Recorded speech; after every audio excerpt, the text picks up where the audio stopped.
Nickel is a much needed metal for the green revolution. If you don't have nickel, the revolution just simply doesn't happen. So we're joined here with CEO James Sykes of Metal Energy to discuss what his team is doing to find the next big nickel sulfide deposit. James, welcome. Thanks, Brandon. I love the homely feel.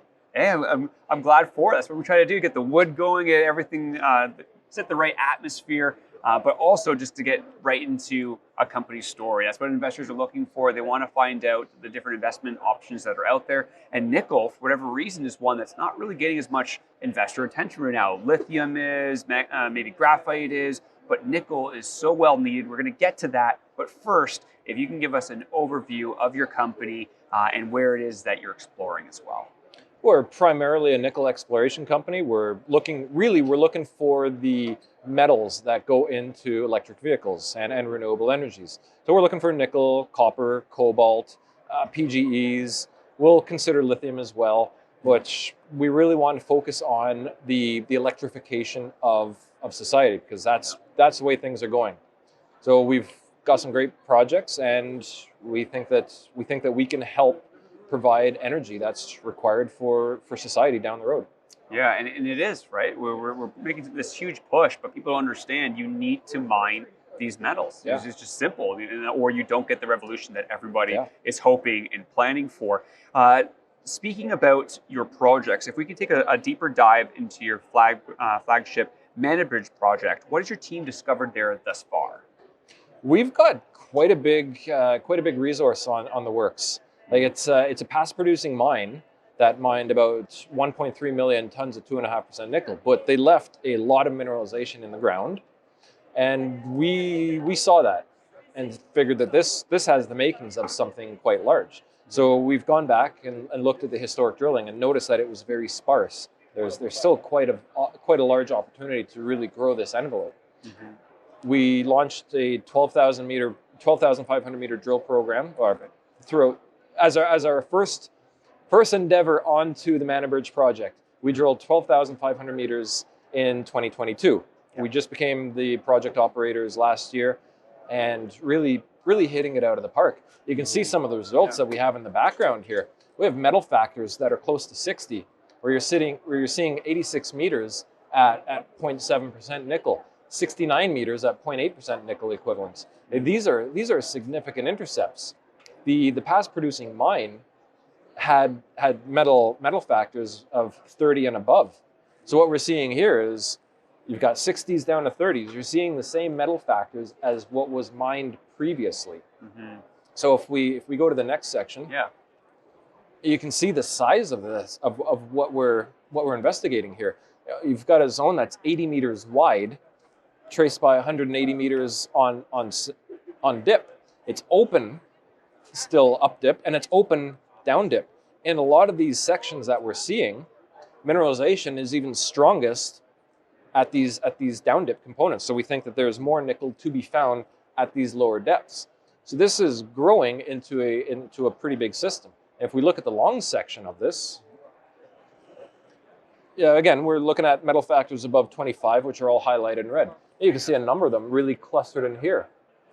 If you look at the old mine workings, that size is quite comparable to what's there. So as I mentioned, the metal factors, what we're seeing in here, are very comparable to what was mined. Yeah. We see no reason why this shouldn't be mined when that was. Nickel prices are higher today than what they were previously. Very much so, yeah. And the one thing I do love about this, you can see the swath that we've started drilling. We've started filling in some of these gaps with mineralization, where there was no mineralization before. Mm-hmm. We know that mineralization goes down to about 800 meters at depth, but there's been nothing drilled in here. Yeah. Everything is wide open on a kilometer-long trend, and that whole trend is even larger. So our focus is really trying to find a lot of these nuggets. Nuggets may not be the right term because they're actually quite large in size, but we're trying to find these higher grade pods all over the place, and it's going to take some drill meters to do that. Yeah, well, speaking of drill meters and speaking of, maybe going more in depth or just finding a better understanding of this potential resource, of this potential deposit, what is your exploration program looking like for 2023? We've got about 15,000 meters planned, Okay. and that would be following up mineralization within this area. We still have 5 drill holes that are pending assay results. Once we get those though, but yeah, we'll continue drilling off in here. But as I mentioned, a lot of these drill holes, some of the strongest mineralization on these fences are all down here. So we're going to focus on continuously drilling out in this area as well, filling in a lot of this gap. Very interesting. And in order to do that, obviously, you need to look into funding these types of drill programs. What does your financial and corporate capital structure look like at this moment? Well, we've got about 90 million shares outstanding, and we've got about $3 million in the bank. A lot of that is all hard dollars. So we'd prefer to do exploration with flow through. Yeah. It's, given the way this market is right now, having hard dollars in the bank is a good thing. Absolutely. And we wouldn't want to spend all that on a drill program. You never know what's going to happen down the road. Yeah. But we see a lot of value in this project, and obviously, being a junior exploration company, you do need to fund for continued drilling. So that's the plan for down the road. Perfect. Yeah, and flow through is an amazing thing. If investors don't understand it, I highly recommend it. It's something that every investor should have a little bit in their portfolio for sure. Well, for an investor who's looked at this, they're trying to find out more information. Where can they turn to find out everything that is going on with Metal Energy? You can follow us on our Twitter feed. You can follow us on LinkedIn as well. I'm accessible via email at all times, Sykes, JSYKES, @orgroup.ca. We've also got, the Org Group has a YouTube channel in which we put out very educational videos. And I would recommend that any investor really go have a look at some of those videos. We like to bring the investors along the ride so that they're not just throwing investment into a company and hoping it goes up. They get to see what we're doing, why we're doing it, and be part of that journey. Yeah, and speaking of the journey, just to finish off as well, for investors, what can they be excited about coming from your company for the remainder of this year? Well, like I said, we've got 15,000 meters planned. We do have 5 more drill holes that we're waiting to release. So once we get the final results from those, we'll be able to put that out.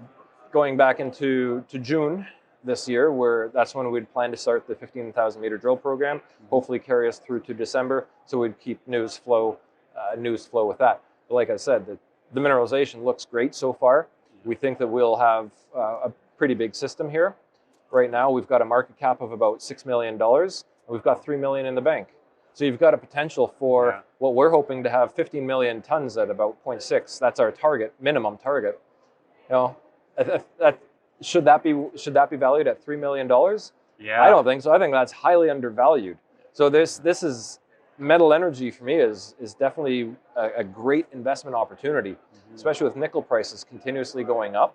Yeah. And there's the supply side as well is looking like we need more nickel. Yeah. To meet the electrification of things. We can't brush our teeth anymore. Everything has to be electric. Right. So, yeah, absolutely. So we need batteries. Everything that we do nowadays needs batteries, and nickel plays a part in a lot of our electrification. So going forward, highly undervalued. We see a lot of potential in this as being a large project, or a large mineable project. We're in Manitoba, which is a very friendly jurisdiction. We're in the Thompson Nickel Belt, which is one of the largest nickel mining jurisdictions in the world. So this is a jurisdiction that knows mining. It knows nickel. We're not reinventing the wheel on this at all. It's all pretty straightforward. Yeah, absolutely. And look, there is a disconnect for whatever reason with nickel in terms of a lot of the companies that have a lot of promise and where their market cap currently stands. But having half your market cap in cash, there's a good argument for saying that this is undervalued, just like you're saying there. So, James, I appreciate everything that you were saying today. Coming on here and just letting more investors find out about your story, hear more about it, but also it sounds like there's a lot of exciting things to come as well. So you heard where you can go to find out more information. James, thank you so much for your time. Thank you very much, Brandon.